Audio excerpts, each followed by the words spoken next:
wa rahmatullahi wa barakatuh. Most beginners think punching power comes straight from the arms, but that's completely false. Punching power actually comes from the ground up to your legs, hips, and core. Generate the force, and your arms simply deliver it. That's it. Why even smaller fighters with great technique can hit like a truck? Think about Mike Tyson. His power came from explosive legs and perfect rotation. This is where I feel like a lot of boxers, people who are just getting into boxing, I should say, beginner boxers, understand the importance of working out your full body. You'll hear some older coaches, I should say old school coaches, they'll tell you, hey, don't lift weights, it's not good for you. You're lifting like an athlete. You can grow muscle without slowing your power down and gaining too much weight. At the end of the day, you need to lift weights. It's better to do it outside of camp when you're not in the middle of trying to cut weight for a fight. But if you do this, you'll be able to build a lot of muscle, having to cut too much. Myth 2, boxing's just about raw power. Another huge misconcept that boxing is all about who punches the hardest.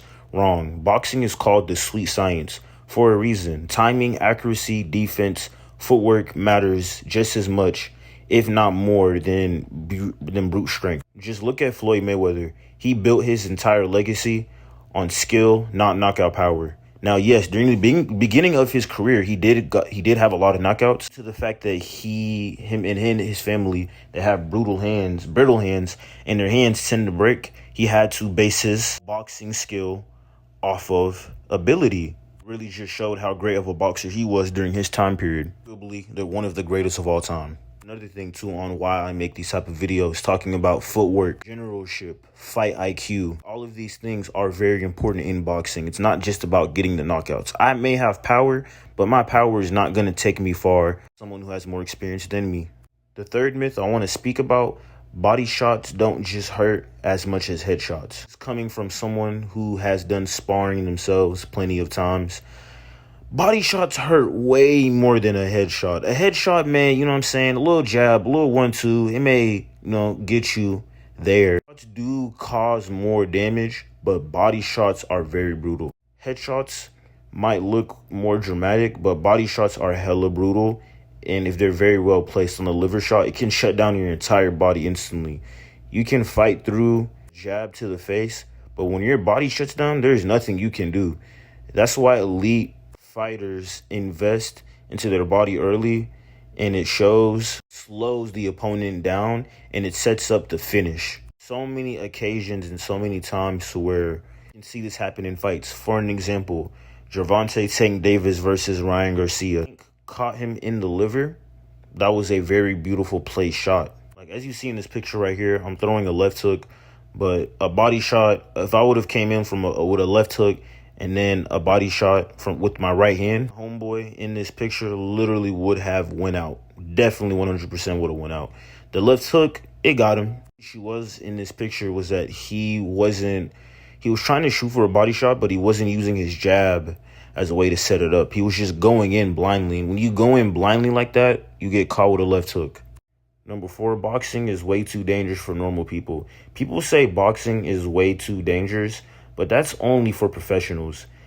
That's another myth, sure, at an elite level. It's intense, but for everyday people, boxing training is one of the safest and most effective workouts you can do. I promise you, I've lost myself so much weight from just boxing training. Before I started boxing, I was 240 pounds at 18.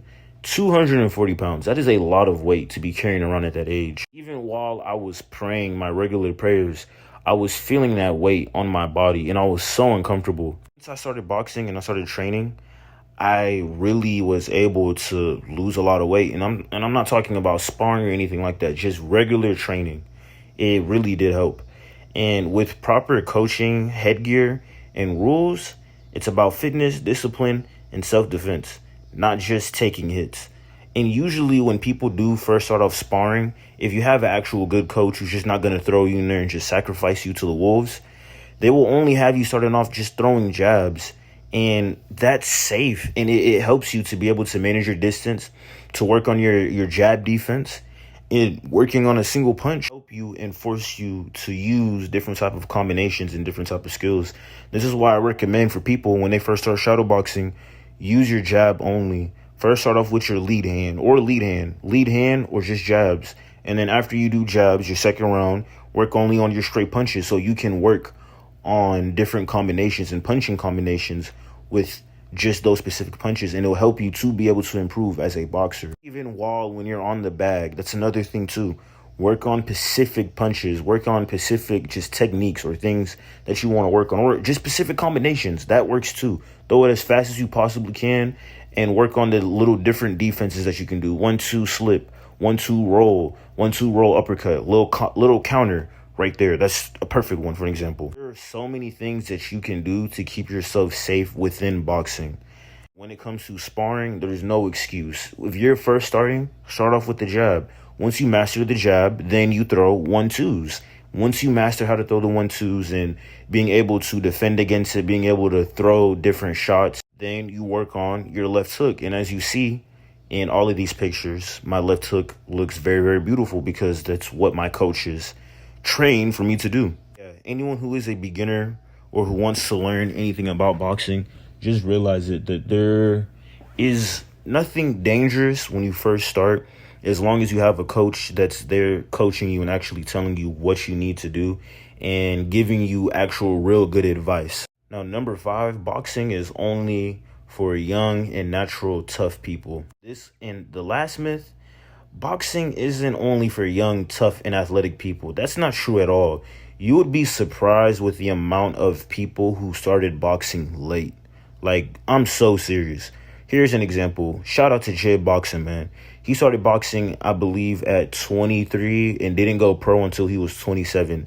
And now he is a 12-0, 29-year-old prospect. And there's nothing wrong with that. There are plenty of young, I still consider them young, they're not even old, young people who are, or people who say, quote unquote, getting into the sport late, who are doing really good. You can start boxing at any age and fitness level, whether you're training to fight or just to get fit. It builds confidence. It's for everyone, and the sport rewards you in discipline and effort, and you gain natural toughness with boxing. I'm not even gonna lie, like, the more that you do it, the more that you box, the more you get comfortable being in the ring, and the more you get comfortable with being able to move around and not really having to worry about getting knocked out. In my personal opinion, sparring for about 2 to 3 years now, and I'm not saying I've never been caught with a body shot. You have really great defense. You can keep yourself from getting hit in the liver. I'm not saying that it's not going to happen. God forbid. I don't ever want that to happen to me. But I know eventually I'm going to go through it, and it is what it is. If you learn to fight through it and to come to the gym every single day, I promise you, your heart will eventually succumb and to start to love boxing. For real, like straight up. Who is still continuously watching this video, this myth video, thank you so much. Please like, comment, subscribe. Share the video to everyone that you do know, man. My first time making one of these type of videos, not the 5 myth video, but just a talking video of me just talking about boxing and just giving people ideas and everything to know about the sport. That's the whole point of my page. I want to be able to welcome the sport, combat sports in general, to regular people, and for y'all to be able to just enjoy it for real, man. Those are your top 5 biggest myths debunked in boxing. What surprised all of y'all the most? Let me know in the comment. If you want any more boxing breakdowns, tips, fight analytics video, don't forget to like, comment, subscribe. This is Mamadou, and remember,